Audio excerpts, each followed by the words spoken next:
اس وقت انسان ایک ہولناک نفسیاتی صدمے میں ہوگا۔ آنکھیں کھلی کی کھلی، جبڑا گرا ہوا اور خوف سے حلق خشک، انسان بے اختیاری میں خود سے بڑبڑائے گا، یہ کیا ہو رہا ہے؟ یہ جواب دہی کا دن ہے۔ قرآن مجید کی یہ آیات اسی اٹل حقیقت کا اعلان کرتی ہے۔ سورہ نساء، سورہ انعام، سورہ مطففین میں اللہ فرماتا ہے، کیا یہ گمان کرتے ہیں کہ یہ ایک عظیم دن کے لیے دوبارہ نہیں اٹھائے جائیں گے جہاں ہر شخص بالکل اکیلا کھڑا ہوگا؟ قرآن حکیم اس منظر کا کیسے احاطہ کرتا ہے۔ اللہ وہ ہے جس کے سوا کوئی معبود نہیں، وہ تم سب کو قیامت کے دن ضرور جمع کرے گا، جس کے آنے میں کوئی شک نہیں، اور اللہ سے بڑھ کر بات میں سچا کون ہو سکتا ہے؟ آپ پوچھئے کہ جو کچھ آسمانوں اور زمین میں ہے وہ کس کا ہے؟ کہہ دیجئے کہ سب اللہ ہی کا ہے۔ اس نے اپنی ذات پر رحمت کو لازم کر لیا ہے۔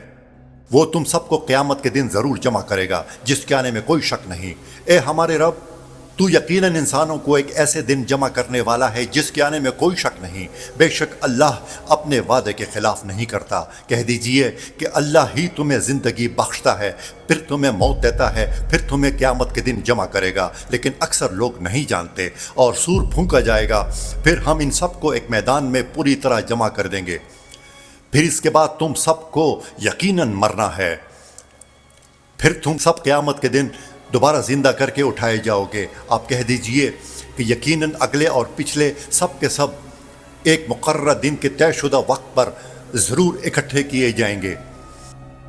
کیا یہ لوگ یہ گمان نہیں کرتے کہ وہ دوبارہ زندہ کر کے اٹھائے جائیں گے ایک بہت بڑے اور عظیم دن کے لیے؟